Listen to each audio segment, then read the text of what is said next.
आप सभी को जय भीम, नमो बुद्धाय, जय रविदास। जैसा कि हम लोग आपको व्हाट्सएप के माध्यम से सूचित कर चुके थे कि आज मेघवाल समाज विकास परिषद के जिला सचिव श्री राधेश्याम जी सिन्हा और जिला अध्यक्ष महोदय जो कि हमारे राधेश्याम जी गौरवी है, उनका इस इंटरव्यू है।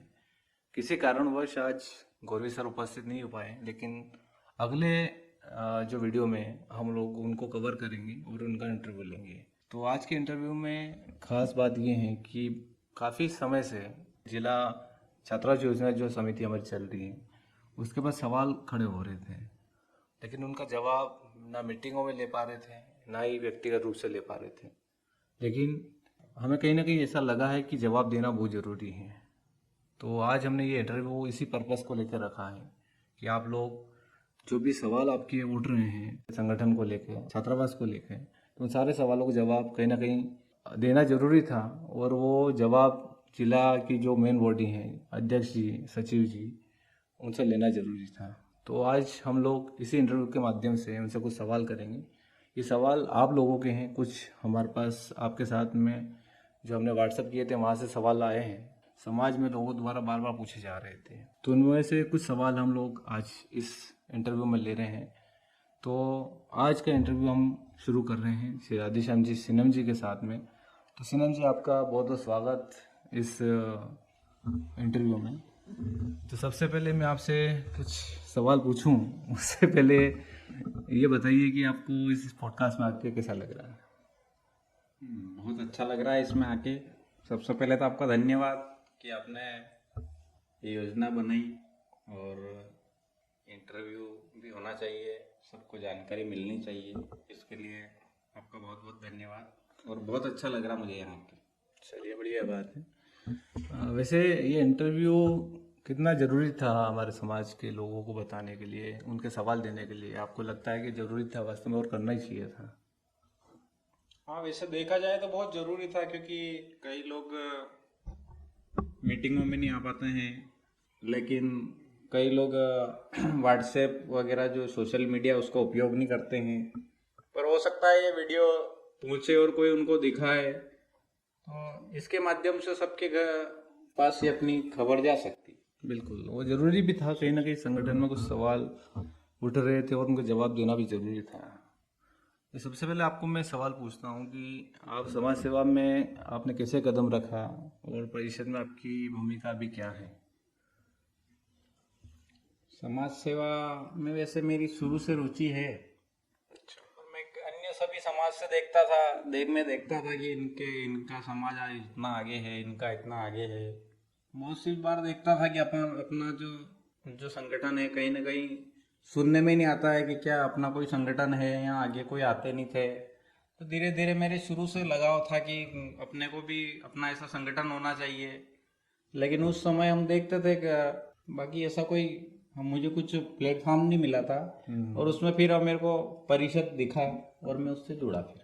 तो ये शुरुआत कब से हुई, कौन सा ईयर से आपने चालू किया इसको? इसकी शुरुआत लगभग 2008-9 से हुई है। अच्छा, बहुत मतलब जब से संगठन का रजिस्ट्रेशन हुआ है, मुझे लगता है 2010 में हुआ, लेकिन 2008 में इसकी नींव रखी गई थी परिषद की। हाँ, और हमारे वरिष्ठ जन इसमें उनका बहुत सहयोग रहा है। ये भी बहुत अच्छी बात है कि आज उसी की बदौलत आज हम लोग यहाँ उपस्थित हो पाए और आपके सामने आज इंटरव्यू ले पा रहे हैं। तो ये प्रेरणा बचपन से ही आपके मन में थी समाज सेवा की, या फिर बाद में आके आपने दूसरे संगठन को देखा और उसके बाद आप इसमें जुड़े? दूसरे संगठन को भी देखा है, और शुरू से मेरी रुचि रही है समाज सेवा की। किताबें पढ़ी है बहुत सारी, जिनमें संगठन संबंधित बहुत सारी जानकारी मुझे मिली थी। उसके माध्यम से मैंने यही चुना कि अपने को भी इस फील्ड में जाना चाहिए। चलिए, बढ़िया। इससे पहले कोई आपके परिवार से जुड़ा था कि समाज सेवा में? पापा करते थे। अच्छा। करते थे, लेकिन वो इस संगठन से नहीं जुड़े होंगे? हाँ, संगठन से नहीं जुड़े, संगठन में थे ही नहीं वो, लेकिन समाज में एक अच्छा वर्चस्व था। जब आपने जिला सचिव का जो पद संभाला, उस टाइम क्या समस्या थी, क्या चैलेंजेस थे आपके सामने जब पद संभाला उस टाइम? उस समय बहुत सारे चैलेंज थे।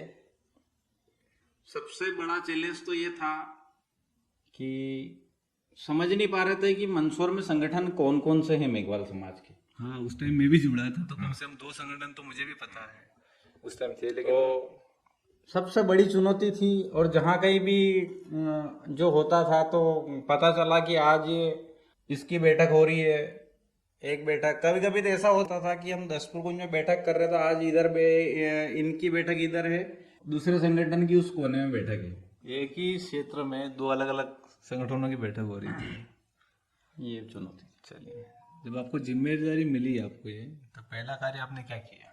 सबसे पहले कि संगठन जोड़ते ही पद संभाला और ये जिम्मेदारी मुझे संभाली और इस पर मुझे काम करना है। सबसे पहले तो ये कार्य किया मैंने आदरणीय जिला अध्यक्ष जी राधेश्याम गौरवी के नेतृत्व में, कि हर तहसील में कार्यकारिणी बनाई और सभी युवाओं को जोड़े, टीम बनी, कुल मिला के टीम बनाई। और लगभग हमको 7-8 महीने तो सब जगह तहसील की कार्यकारिणी में लगी। और हमने किसी भी संगठन को कोई टारगेट नहीं किया है, क्योंकि उस समय जो अन्य संगठन थे वो कहीं ना कहीं आर्थिक रूप से भी सक्षम थे बहुत, तो हमने सिर्फ जमीन पे काम किया, ना कि किसी को कोई टारगेट करके, सिर्फ केवल आपने संगठन को लेके काम किया, बाकी संगठन क्या कर रहा है उस पर ध्यान नहीं देते हो। तो सबसे पहले चुनौती आपने ये स्वीकार करी कि टीम बनाई आपने सबसे पहले। आपके नेतृत्व में परिषद में अब तक कौन कौन से महत्वपूर्ण कार्य किए हैं जो समाज में सकारात्मक बदलाव लेके आए? सबसे शानदार तो कार्य ये रहा कि 2017 में मैं बना था सचिव। उसके बाद 2018 में जो परिचय सम्मेलन हुआ था वो ऐतिहासिक हुआ था, और उससे लगभग कई जगह से, अन्य राज्य से भी हमको काफी फोन आया कि बहुत अच्छा किया, और वहीं से ऊर्जा मिली, मोटिवेशन वहीं से मिल गया और उसके बाद फिर उन्होंने आगे बढ़ाया इसको। तो बहुत सारे काम हुए हैं समाज संगठन में अगर देखा जाए तो। तब ये क्वेश्चन जो बहुत कॉमन है आपसे पूछूंगा मैं कि काफी टाइम से आप इस संगठन में काम कर रहे हैं और बहुत सारे काम भी किए हैं, काफी टाइम से लगातार काम करते आ रहे हैं, ना घर देखा, ना परिवार देखा, ना जॉब को देखा, ऐसे बहुत सारी चुनौतियां भी आई हैं, लेकिन आपने मेहनत लगन से काम किया, ये मैं देखता आ रहा हूँ काफी टाइम से। और कहीं ना कहीं आप लोगों की वजह से मैं भी जुड़ा रहा और अभी तक बना रहा। लेकिन अब इतने सालों की सेवा अपन करते आ रहे हैं, लेकिन अब ये चमक आप लोगों ने देख ली है कि इस चमक को अब कैसे अपना बनाया जाए, ये लोग सोच रहे हैं। क्योंकि संगठन जीरो से इस लेवल पे जाके खड़ा करना और इस लेवल पे आके अब लोग उसको चमत्कार को देखकर पद की कहीं ना कहीं लालसा कर रहे हैं। तो अब सवाल ये भी उठ रहा है, जैसे कि मेरे पास व्हाट्सएप पे एक सवाल आया शाम को ही, तो सबसे पहला सवाल ये आया था कि भैया आप संगठन में चुनाव क्यों नहीं करवा रहे, काफी टाइम से ये लोग बैठे हुए हैं, तो इसके बारे में आप क्या कहना चाहोगे? बहुत अलग ही सवाल है। सवाल तो बहुत पेचीदा और लगभग हर मजेदार सवाल है। हर समाजजन की जबान पे ये सवाल है, ऐसा क्यों हो रहा सवाल है? है। कई बार हमें भी कह देते हैं, लेकिन ये सवाल ये जो है, हमारा जो शीर्ष नेतृत्व है, जो हमारे वरिष्ठ पदाधिकारी है, जिनके द्वारा संगठन बनाया गया है, जिनके हाथ में काम रहता है, जो कार्यकारिणी, हम ये पावर हमारे हाथ में नहीं है कि चुनाव हो, ये हमारे हाथ में होता है तो हम आज भी करवा लें, ऐसी बात नहीं है। फिर भी क्या प्रोसेस कर सकते हैं इसमें? क्या ये जरूरी है अभी करना, या फिर इसको आगे बढ़ाया जा सकता है? वरिष्ठ इसमें क्या कहते हैं? ये अब इसमें क्या बोले, तो जिला टीम तो है ही है, कर ही रही काम, लेकिन वरिष्ठ लोग अगर निर्णय ले, उनको लग रहा है कि चुनाव होना चाहिए तो बिल्कुल होना चाहिए। वैसे यूं देखा जाए तो मध्य प्रदेश सरकार द्वारा भी अभी सोसाइटियों के चुनाव शायद अभी तक भी नहीं हो पाए, उनको मेरे ख्याल से 15 साल हो चुके हैं, और पंचायत के चुनाव 8-9 साल में हुए। खैर अपने उनकी कहना नहीं है, लेकिन कहीं ना कहीं जिनके हाथ में रहता है, जो वो सरकार चला रहे हैं, इधर संगठन जो चला रहे हैं, तो उनको कहीं ना कहीं कुछ लगता होगा कि ये अभी इसमें कोई संशोधन नहीं करना चाहिए। हालांकि जब जब होता है तो हमने एक बार डाली भी थी, उसमें लिंक डाली थी कि चुनाव के कैसे हो, तो ऑनलाइन भी हमने वोटिंग करवाई थी। अच्छा, ऑनलाइन वोटिंग के माध्यम से लगभग जिला कार्यकारिणी के पक्ष में मेरे ख्याल से 82% के आसपास वोटिंग रही पक्ष में चुनाव नहीं होना हाँ, चाहिए, चुनाव नहीं, जो संभाले हाँ, वही संभाले। हाँ, जो संभाले वही संभाले। और शायद 82 के आसपास, क्या मैं बताऊं आपको कि 500 और कुछ 570 की ऐसी कुछ वोटिंग हुई थी। उसमें 3 दिन के लिए लिंक चली थी वो। अच्छा। हाँ, उसमें 38 वोट विपक्ष में थे, बाकी सभी पक्ष में थे। ये स्थिति तो उस समय हमने देखा है कहीं ना कहीं समाज साथ में है। और वो कोई ऐसा नहीं था कि वोटिंग किसी, वो स्वतंत्र था, जिसके हाथ में था मोबाइल है, एंड्रॉइड मोबाइल, कोई दबाव नहीं, कोई भी व्यक्ति उसमें वोटिंग कर सकता है।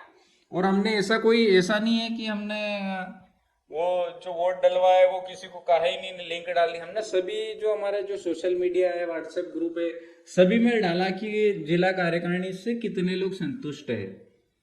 तो 2-3 दिन चली और बिल्कुल नतीजे इस तरह के आए। पॉजिटिव ही आए कुल मिला के। पॉजिटिव तो कहा जाए कि लोग चाहते हैं कि जो वर्तमान कार्यकारिणी वही बनी रहे।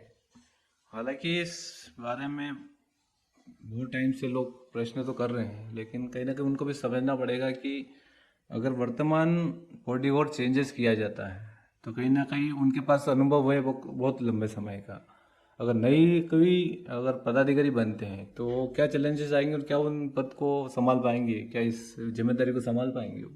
ऐसा नहीं है, जिनको भी जिम्मेदारी मिलेगी कहीं ना कहीं इस अध्यक्ष की मिलो, जो मेन तो अध्यक्ष जिला कार्यकारिणी के चुनाव, और जिसको भी काम पूरा संगठन करता है। ऐसा नहीं है यहाँ पे कि जो जिनके पास पद वो है वही काम है। ऐसे बहुत से कार्यकर्ता हैं जिनके पास कुछ भी पद नहीं है, लेकिन वो संगठन में कहीं न कभी कभी तो ऐसा आता है कि हमसे भी ज्यादा वो काम करते हैं।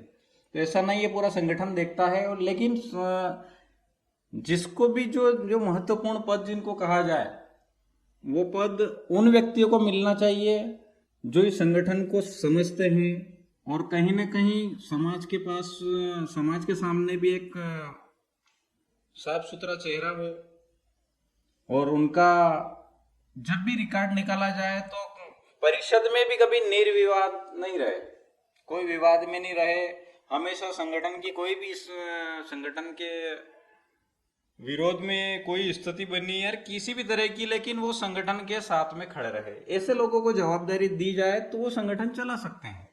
बिल्कुल, कुल मिला के है कि व्यक्तिगत चीज़ें नहीं होती संगठन में। कहीं ना कहीं कोई भी व्यक्ति आके इसमें काम कर सकता है और अच्छे से ईमानदारी से अगर पारदर्शिता से काम करे, ईमानदारी से काम करे, तो वो इसमें अच्छे से काम करके पद ले सकता है और अच्छे कारवा को आगे बढ़ा सकता है। तो बहुत अच्छी बात है ये भी।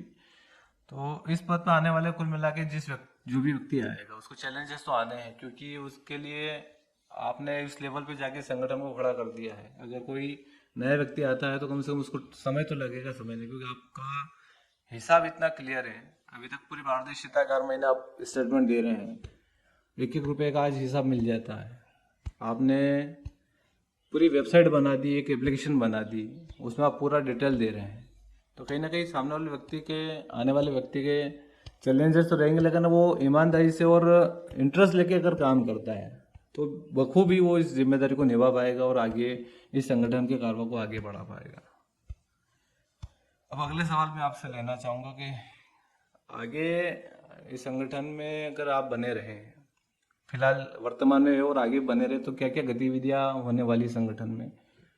अभी तक जो गतिविधियां हैं उसमें और आगे में गतिविधियों में कितना क्या अंतर है?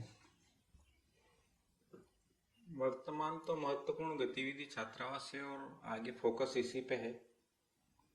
लेकिन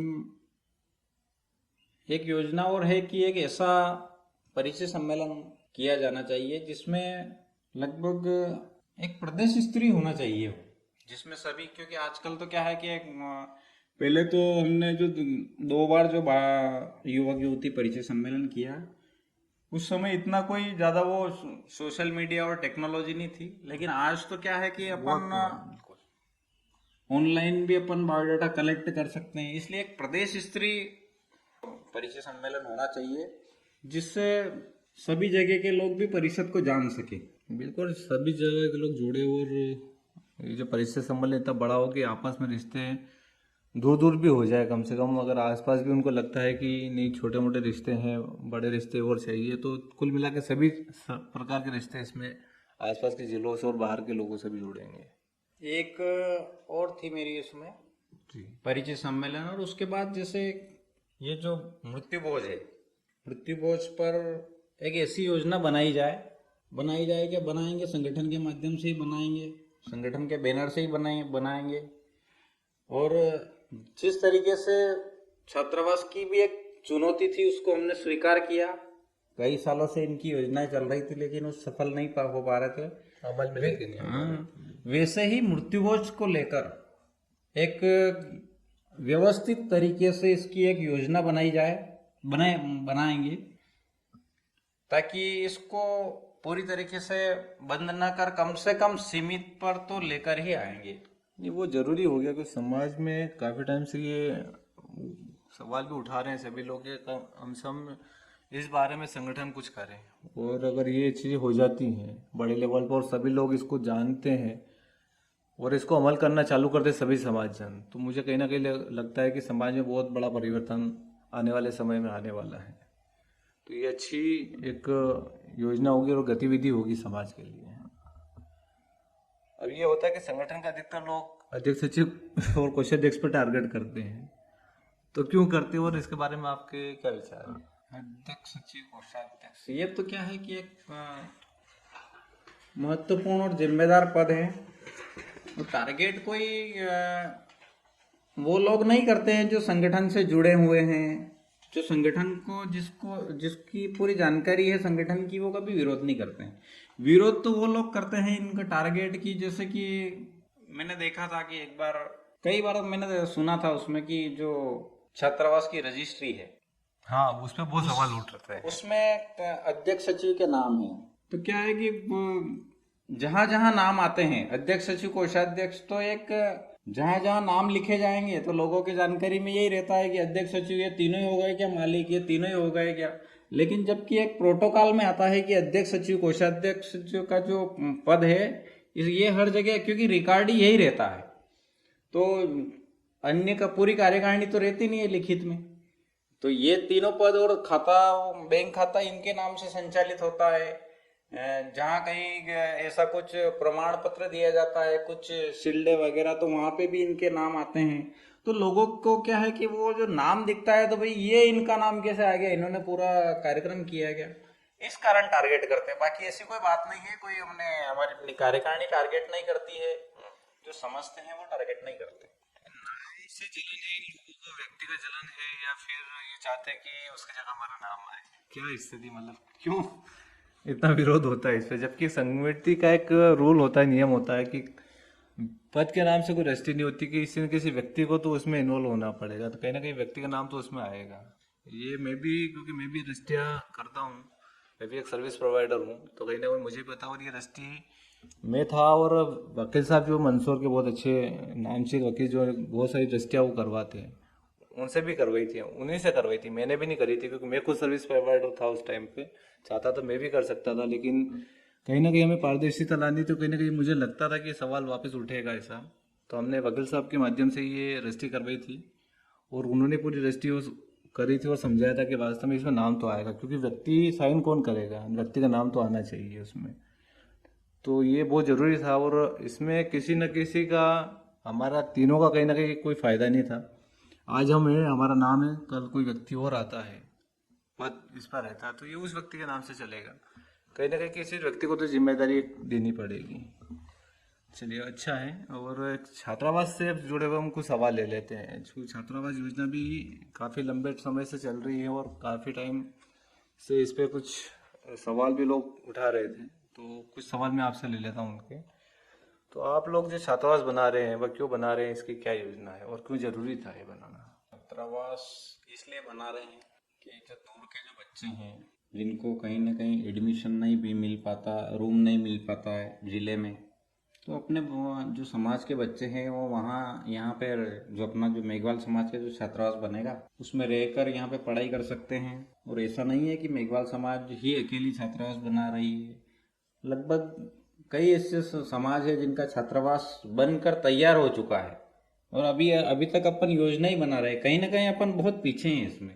हाँ, ये बात तो बहुत जरूरी है ये बनाना। बहुत सारे समाज का देखा, जैसे अपना पाटीदार समाज का छात्रावास हो गया, धाकर समाज हो गया, और हाल ही में अभी संजीत रोड पे गुर्जर समाज का भी छात्रावास बन रहा है। कहीं ना कहीं लोग इसको सपोर्ट कर रहे हैं और कहीं ना कहीं ये ज़रूरी भी हो गया, क्योंकि अगर देखा जाए लोग तो अभी ये भी कह रहे हैं कि भैया जब आपके पास सरकारी छात्रावास है SC/ST के लिए, तहसीलों में है, जिलों में है, तो आप वहाँ क्यों नहीं भेजते हैं और उसको लोग प्रचार क्यों नहीं करते हैं? जो गवर्नमेंट एम्प्लॉई हैं, टीचर हो गए या और भी लोग हो गए, जिनको पता है कि इतने छात्रावास, इतनी सीटें हैं, तो क्या सीटें कम लगती है छात्रावासों में, फिर भी लोग किराए से रहते हैं बच्चे हमारे यहाँ पे, या कोई और कारण है? आप बताएं थोड़ा सा। ये शासकीय जो छात्रावास है उनमें एडमिशन की जो प्रक्रिया है वो बहुत जटिल है।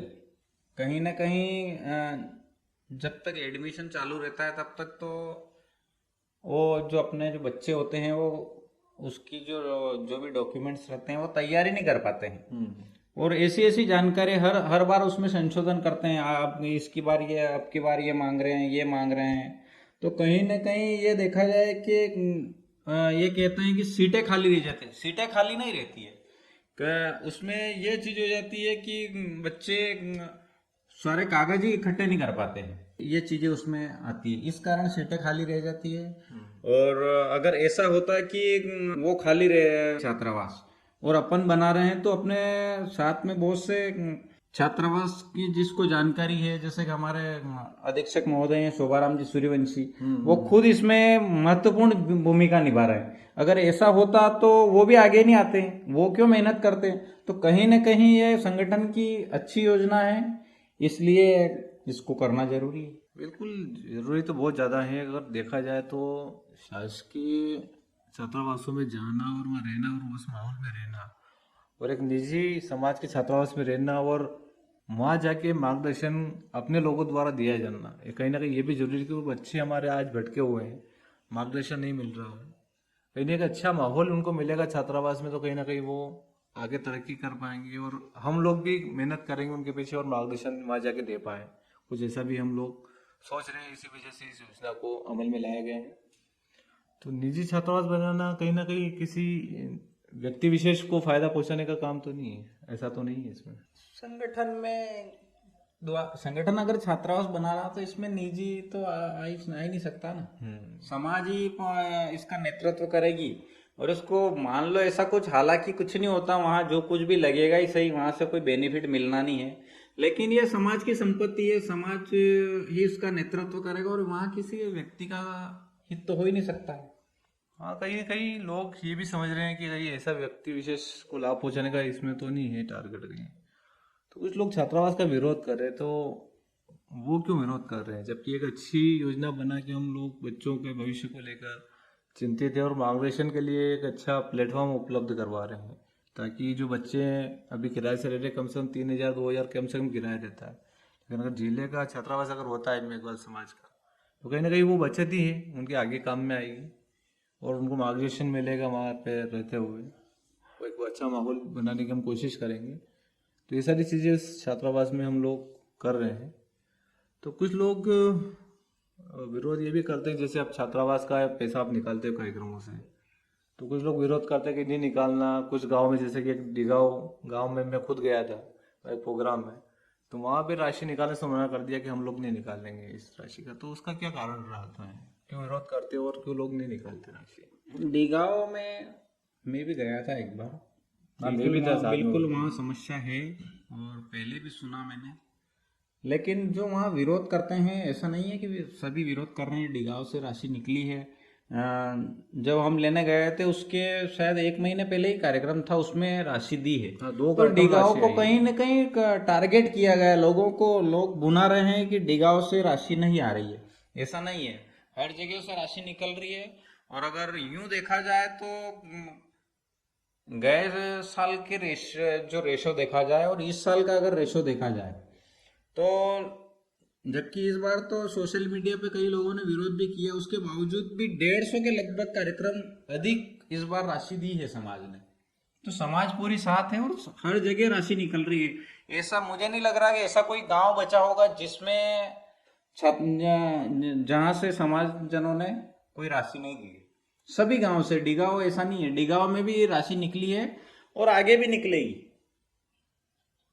नहीं, निकालना चाहिए ऐसे, क्यों कहीं ना कहीं एक आप समाज के बच्चों का भविष्य बना रहे हैं, और कहीं ना कहीं एक तरह से आप इसको समझ लीजिए कि कहीं कहीं ना कहीं एक शिक्षा के लिए आपका एक दान है। इस दान रूपी चीज को अगर आप विरोध कर रहे हैं तो कहीं ना कहीं गलत ही है। और समाज हित में करना, पैसा लगाना और देना होना चाहिए। कहीं ना कहीं ये आपका आगे चलकर एक बहुत बड़ा काम कर सकता है और एक अच्छा इतिहास बना सकता है मेघवाल समाज के लिए। तो इतने सालों से आप राशि ले रहे हैं कार्यक्रमों से, तो क्या इस कार्यक्रम की छोटी छोटी राशि से छात्रावास बन पाएगा, या आगे और अच्छी प्लानिंग है आपकी बड़ी कुछ करने की? क्या योजना है इसमें आगे? इतने सालों में ऐसा तो नहीं है, इतने सालों से ले रहे हैं, कोई ज़्यादा समय नहीं हुआ राशि लेते लेते। 2019 में छात्रावास की घोषणा हुई, तो 19 से अगर अभी देखा जाए तो 19 और 6 साल के लगभग हुए हैं, ज़्यादा नहीं हुए हैं। कितनी राशि होगी अभी? अभी राशि लगभग 25 लाख के लगभग है, खाते में? खाते में बैलेंस है 25 लाख के लगभग। जमीन ले रखी, उसकी क्या कीमत होगी अभी? जमीन जो ले रखी लगभग वो 2.25 बीघा है, और उसकी कीमत लगभग 80 लाख के लगभग उस जमीन की कीमत है। 80 लाख? कुल मिला के 1 करोड़ ऊपर की राशि अगर देखा जाए तो समाज के सहयोग से समाज के संगठन के पास सुरक्षित है, और पूरी पारदर्शिता से के साथ में इस राशि का विड्रॉल किया जाता है, और जो भी आय होती है उसका भी हिसाब दिया जाता है। समाज भी बहुत बड़ी है। समाज ने 500,000 दे के जमीन खरीद ली है, और 500 और 1000 दे के 25 लाख का कोष इकट्ठा कर दिया है। और ऐसा नहीं है कि इतने से बनेगा, क्यों नहीं बनेगा, समाज ही बहुत बड़ी है। मैं कह रहा हूँ कि 500 नहीं, 200 रुपए भी अगर प्रति व्यक्ति देना चालू कर दे तो करोड़ों रुपए हो सकते हैं। समाज बड़ी है ना, बन सकते हैं, क्यों नहीं बन सकते हैं। बिल्कुल। छोटी कुछ समय पहले जमीन का विरोध भी कर रहे थे लोग कि बहुत दूर है, वहाँ नहीं बनाए, पास में ले। एक जमीन चयन समिति आपने बनाई थी, तो उसका क्या प्रतिवेदन प्राप्त हुआ या नहीं हुआ? अगर नहीं हुआ तो क्यों नहीं हुआ, क्या कारण है? प्रतिवेदन तो अभी तक कोई मिला नहीं है उनका। प्रतिवेदन कारण क्या है, थोड़ा सा आपको पता हो तो बताओ। कारण में ये निकल के आया, कोई लिखित में दिया नहीं है, लेकिन लगभग समिति के सभी सदस्यों से बात हुई है। जो अपनी जमीन है उससे टारगेट ये था कि जब बैठक हुई थी और चयन समिति बनाई थी, तो अपनी जमीन है 6 किलोमीटर, और अगर जमीन पे जाते हैं तो 6-6.5 किलोमीटर से ज़्यादा नहीं होगा। ये अपने इस बीपीएल चौराहे से, और उनको टारगेट दिया था 5 किलोमीटर का, और उनको अपना टारगेट दिया था कि आप 50 लाख के लगभग जमीन खरीद सकते हैं, भले 1 बीघा खरीदो। लेकिन उसके बजट में कहीं पे भी जमीन 10-10 किलोमीटर तक इनको, जो चयन समिति, उनको मिल नहीं पाई। नहीं, आज के समय में तो बहुत मुश्किल है, क्योंकि ज़मीनों का रेट बहुत हाई हो गया मंदसौर के आसपास। तो इनको लगता है कि आसपास इतनी अच्छी ज़मीन मिल सकती है, तो कोई एक बार आके घूम ले थोड़ा, तो उनको थोड़ा सा समझ में आ जाएगी वास्तव में ज़मीनों की कीमत आज बहुत ज़्यादा है। प्रतिवेदन भी लगभग उसका समय निकल चुका है, 3 महीने की का उनका समय था। अच्छा। और लगभग 6 महीने होने को आए हैं। 6 महीने हो गए लगभग। 6 महीने हो, तो 13 जनों की कमेटी थी यहाँ, तो कहीं ना कहीं उनको समय नहीं मिल पा रहा, या कहीं ना कहीं वो खुद भी निष्क्रिय हो चुके हैं। लेकिन स्थिति ये बनी हुई है कि संगठन की लेवल से देखा जाए तो अभी चयन समिति एक तरह से शून्य हो चुकी है। प्रतिवेदन अगर प्राप्त नहीं होता है तो आगे क्या आपकी वो रहेगी, योजना रहेगी इसमें? प्रतिवेदन बने नहीं मिले कोई दिक्कत नहीं। संगठन है, संगठन की समिति है, छात्रावास के सदस्य बने हुए हैं, और जो भी विवेक से जो निर्णय लेंगे।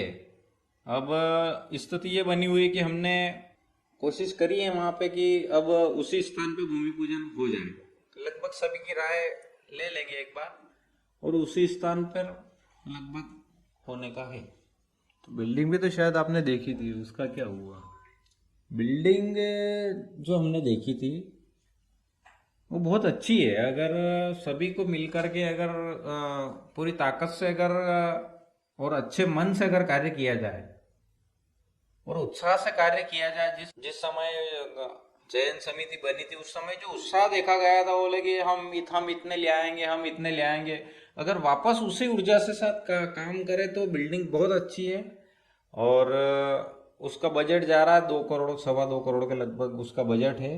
अच्छा। और 3 मंजिल बना हुआ है, 36 कमरे हैं उसमें। एक और प्रति कमरे में एक किचन, लेट बाथ की सुविधा है।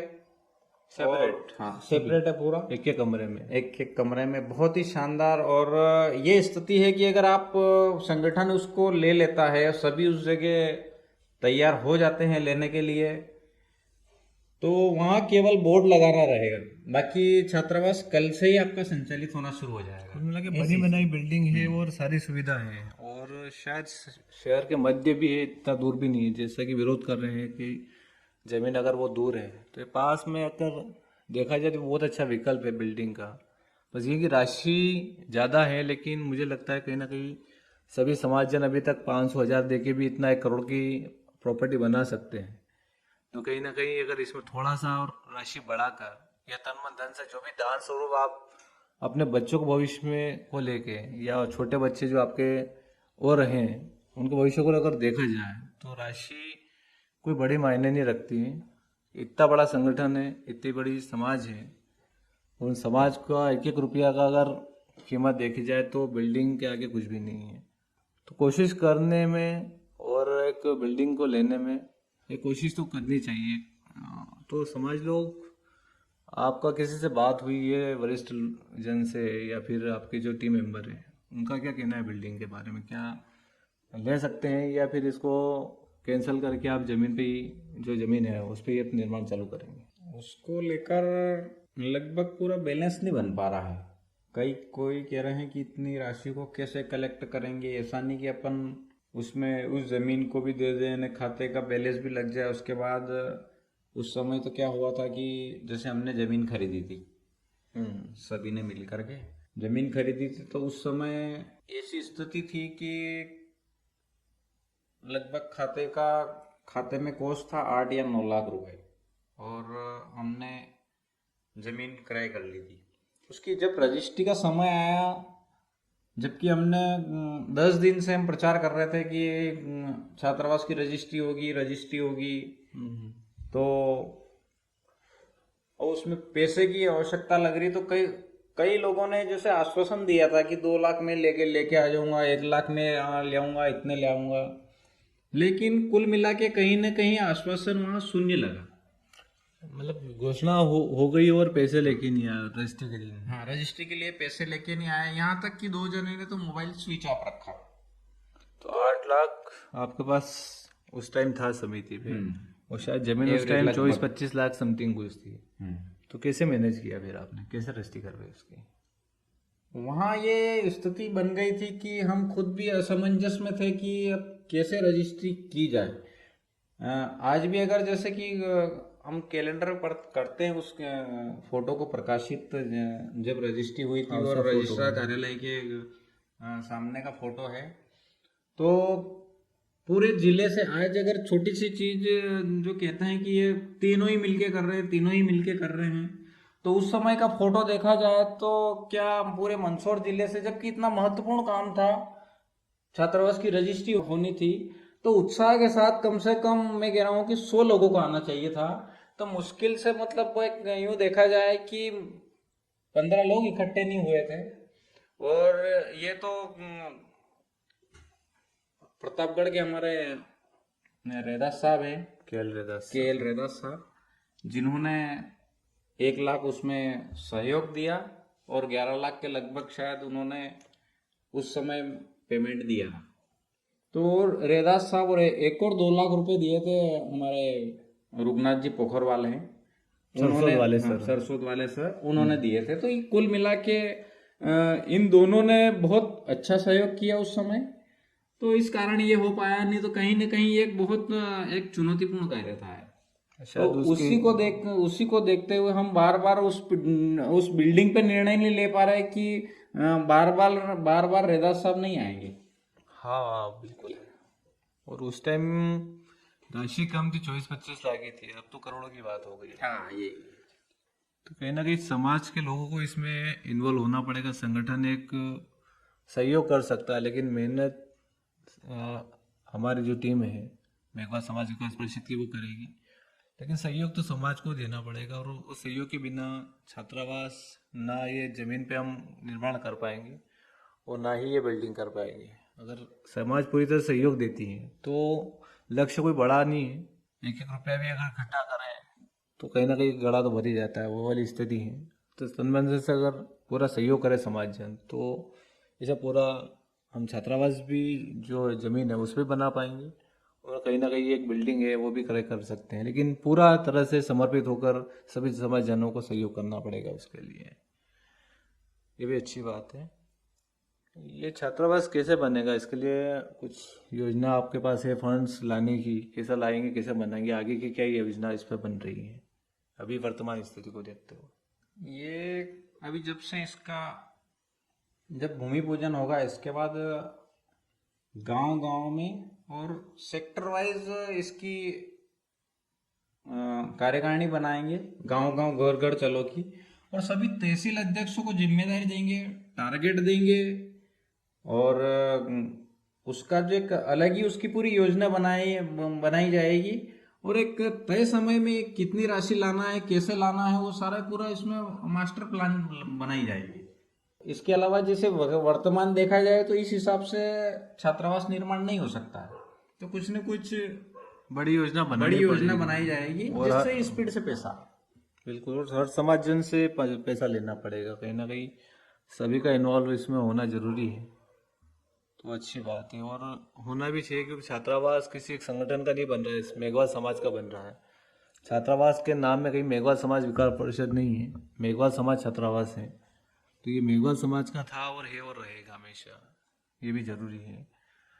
तो अभी जो रसीद कट्टे आप दे रहे हैं लोगों को छात्रावास के, तो कहीं कहीं ये भी सुनने में आता है कि कुछ लोग रसीद कट्टे जमा नहीं करते हैं, तो ऐसा क्यों होता है? उस पैसे का कैसे आप लेते हैं उसमें? रसीद कट्टे जमा नहीं होते हैं, रसीद कट्टे जमा नहीं होते। अब तो क्या है कि हाँ, पहले समस्या काफी आई थी।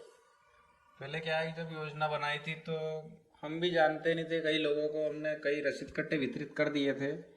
बहुत से लोग, वास्तविक सही बात है कि रसीद कट्टे जमा नहीं करते हैं, बार बार फोन लगाने पे भी जमा नहीं किया जाता है, तो कई लोगों के रसीद कट्टे नहीं जमा होते हैं, लेकिन राशि तो लगभग ऑनलाइन जमा हो जाती है। लेकिन जब हमने देखा कि यही स्थिति अगर हर बार बननी है, तो हमने 2024 से ये स्थिति हो गई कि अब जो रसीद कट्टे जमा हो या नहीं हो, उसका रिकॉर्ड अब दैनिक बनाया जा रहा है। भले आप रसीद कट्टा जमा करो या मत करो, लेकिन उसका रिकॉर्ड ऑलरेडी आपके वहां पे चढ़ चुका है। पहले हम क्या करते थे कि वो पूरा रसीद कट्टा जमा होने के बाद पूरा मिलाते थे रसीद नंबर।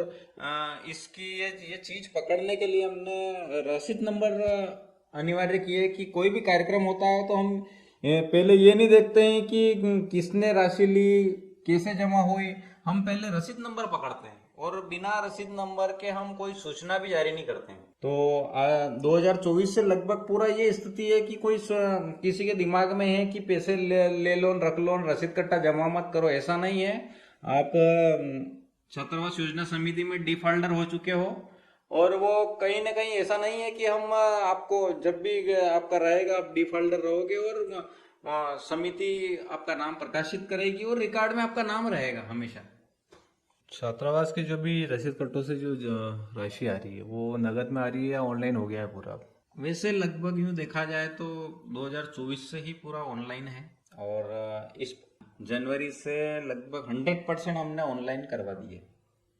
तो लगभग सभी राशि ऑनलाइन जमा हो जाती है। कुछ राशि जरूर है जो मुझे प्राप्त हो जाती है, लेकिन लगभग अब हमने वो कहीं से भी राशि लेते हैं तो रसीद देकर फ्री हो जाते हैं। बस वहीं से राशि ऑनलाइन कोई भी के दे देता है कि भाई इसको ऑनलाइन, और हम स्क्रीनशॉट देखते हैं ऑनलाइन जमा हुआ। तो ऐसा नहीं है कि आपने लिख दिया कि वो यहाँ की इस गांव की है राशि ऑनलाइन जमा है तो उसका स्क्रीनशॉट भेजो। स्क्रीनशॉट भी देखते हैं, तो स्क्रीनशॉट भी हम वो नहीं लेते हैं कि सक्सेसफुल 1100 रुपए, ऐसा नहीं है, हम यूटीआर नंबर वाला स्क्रीनशॉट लेते हैं और बिल्कुल उसका यूटीआर नंबर नोट किया जाता है, जिसको मासिक स्टेटमेंट से मिलान भी किया जाता है। कई बार ऐसा होता है कि मिलान नहीं होता है तो हम फिर वापस उनको फोन लगाते हैं। तो सारी चीज पारदर्शी है, सब कुछ नहीं। समझ व्यक्ति को फ़ोन करना भी जरूरी है, क्योंकि आपने ऑनलाइन कर दिया तो उसका वेरिफिकेशन भी ज़रूरी है और कहीं ना कहीं वेरीफाई करना ज़रूरी है। तो ये जो प्रोसेस आपकी चल रही है अभी ऑनलाइन जो हो गया, तो इसके लिए आपने ऑफिस ले रखा है और क्या इसका खर्चा आ रहा है? अभी ऑफिस में क्या क्या आप संचालित कर रहे हैं? ऑफिस में परिषद को लेकर, छात्रावास को लेकर सारी गतिविधि संचालित हो रही है। और ऑफिस में एक वर्कर है जो सुबह 10 बजे से 6 बजे तक रहते हैं और सारे ही काम वो देखते हैं। लेकिन सिर्फ उनको वेतन दिया जाता है, ऐसा नहीं है कि वहाँ ऑफिस किराया लग रहा है या फिर कोई वहाँ पर कोई जो सिस्टम लगा हुआ है, इंटरनेट का खर्च है और कोई चीज है उनका वहाँ, जो जैसे लाइट बिल दिया जा रहा है या जो भी वहाँ जो पानी वानी का खर्चा, कुछ भी नहीं, अभी तक ऐसा कुछ खर्चा दिया नहीं है। सारा ही खर्चा हमारे रवि जी परमार आप खुद कर ही रहे हो। जी बिल्कुल। हाँ, और ऐसा कुछ नहीं है अभी, केवल उस पे चला है। हाँ, ये जरूर है कि अभी हमने वहाँ पे बैठक के लिए कुछ कुर्सियाँ और वगैरह वगैरह हमने 5,000 के लगभग उनका कुछ बिल था, जो वो भी हम एक बार गए थे तो वहाँ पे बैठने की व्यवस्था पूरी थी नहीं, तो दो तीन जने खड़े रहे थे, तो उसमें देख लिया था कि आप 4-5 कुर्सी खरीद लो, बाकी वो जरूरी हो गया था। वैसे मैं चाहता नहीं था कि इससे कुछ राशि समाज के संगठन से निकले और इसको खरीदी की जाए, लेकिन कहीं ना कहीं आवश्यक हो गया था, क्योंकि मैं भी काफ़ी टाइम से इस संगठन से जुड़ा हूँ और कर रहा हूँ। तो कहीं ना कहीं मैं भी सहयोग करने की कोशिश करता हूँ कि जितना हो सके उतना सहयोग हम लोग अपने खर्चे से कर ले, लेकिन कहीं ना कहीं हमारा परिवार रहता है, हमारे भी अलग खर्चे होते हैं।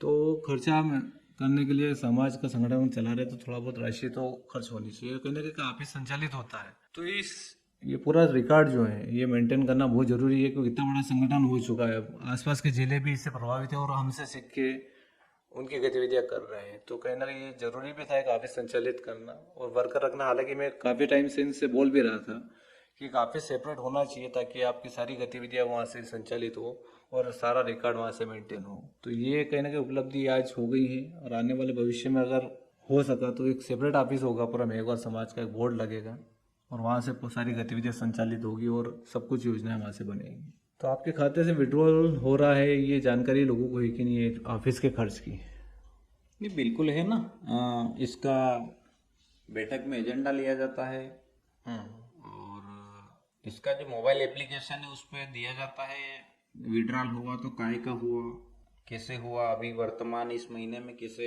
ये सारा ही हमारा मासिक स्टेटमेंट जारी होता है। उसमें सारी चीज पूरी पारदर्शी, ऐसा नहीं है कि विड्रॉल होता है किसी को जानकारी नहीं रहती है।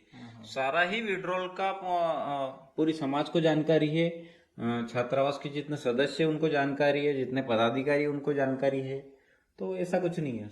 बिल्कुल, हर महीने स्टेटमेंट हम लोग देते हैं, जैसे बैंक से स्टेटमेंट आता है उसका पूरा आय व्यय और कितना खर्च हुआ टोटल जानकारी मोबाइल हमारी एप्लीकेशन है मेघवाल समाज के नाम से। तो प्ले स्टोर पे उपलब्ध है, अगर आपके पास नहीं है तो आप वहाँ से डाउनलोड करें और हमारी वेबसाइट भी है themeghwalsamaj.com, उस पर भी आप विजिट करें, क्योंकि बहुत बड़ी उपलब्धि है हमारे समाज की। अन्य आप समाज का देखोगे तो मुझे नहीं लगता है कि इतनी बड़ी चीज़ें लोग इस पर लेके आए हैं। वेबसाइट बनाना, एक एप्लीकेशन सेपरेट लेके आ जाना, क्योंकि इसका भी खर्चा रहता है, जो समाज लोग आपके सबके सहयोग से वो सब गतिविधियाँ चल रही हैं और ये सब खर्चे मैनेज हो रहे हैं।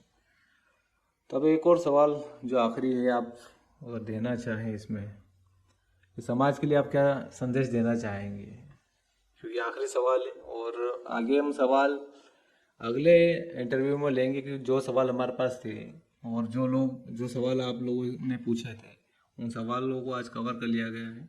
और आगे अगर इस इंटरव्यू से लेके और कोई सवाल आपको आते हैं तो बिल्कुल आप हमसे सवाल करिए। हमने एक नंबर भी दे रखा आपको 7909462253, ये नंबर है, इस पर आप कभी भी सवाल कर सकते हैं और हमें भेज सकते हैं। और अगले जो हमारा इंटरव्यू होगा उसमें ये सवाल हम लोग वापस दोबारा इनसे पूछेंगे और जानेंगे इनके जवाब को। तो आखिरी इस सवाल के साथ आप क्या संदेश देना चाहेंगे हमारे समाजजनों को? क्या आपका संदेश है समाज के लोगों को, संगठन को और हमारे पदाधिकारियों को? संगठन को लेकर सभी को मेरा संदेश तो यही है कि सभी इसमें जितने ही पदाधिकारी है, कहीं आपको कुछ लगता है, कुछ भी लगता है तो ये व्यक्तिगत या आप बैठक में बोलो उनको। ऐसा नहीं है कि उसको सबके सामने में उसको ऐसी जगह बोला जाए जहाँ से गलत संदेश जाए और लोग जुड़ने की जगह टूटे कि यार आपका क्या करना है ऐसे संगठन से जुड़ के। तो ऐसे पदाधिकारियों को नहीं करना चाहिए। जो भी संगठन के पदाधिकारी है, वर्तमान पदाधिकारी है, पूर्व पदाधिकारी हैं, और समाज के लिए तो ये मेरा संदेश है कि आप जहां से भी कोई राशि एकत्रित कर राशि किसी को देते हैं, वो चाहे परिषद को दो या किसी भी अन्य संगठन को दो, तो पहले आप देने वाले का चेहरा देखो, कौन लेने कौन आया। ऐसा नहीं है कि भाई मेरे रवि जी आए हैं कि ये आया तो ये तो अपने मिलने वाले हैं यार, इनको दे। मिलने वाले से मतलब नहीं है, आप राशि उन्हीं को दो कि वो इसका उपयोग कहाँ हो रहा है, कैसे हो रहा है, और हो रहा है तो व्यवस्थित हो रहा कि नहीं हो रहा है, भाई मासिक उनका हिसाब आ रहा कि नहीं आ रहा है, उन्होंने दिया तो रसीद दी कि नहीं दी, और दिए तो खाते में जमा कर रहे हैं वो मासिक के नहीं कर रहे हैं, और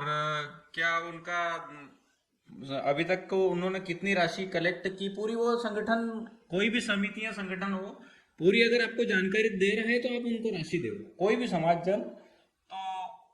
तो मेरा संदेश है पारदर्शी संगठन को आप लोग सहयोग करें। सामने वाले व्यक्ति को भी देखना जरूरी है, कहीं ऐसा नहीं हो कि संगठन के नाम से वो राशि ले रहा है और आपको रसीद नहीं दे रहा है। कम से कम जो भी राशि आप दें उसकी रसीद लें आप, और कम से कम रसीद को संभाल कर रखें आप, और उस रसीद के ऊपर भी नंबर लिखा रहता है हमारे समिति के लोगों का, तो इससे भी आप कंफर्म कर सकते हैं कि ये राशि आई है कि नहीं आई है, और अगले जो स्टेटमेंट आता है उसमें आप राशि को चेक भी कर सकते हैं। तो बहुत बहुत धन्यवाद सिनम जी आपका, हमारे इस इंटरव्यू में आप आए, आपसे बात करके बहुत अच्छा लगा, और मुझे लगता है कि कहीं ना कहीं समाज के लोगों को बहुत सारे सवालों का जवाब मिला होगा।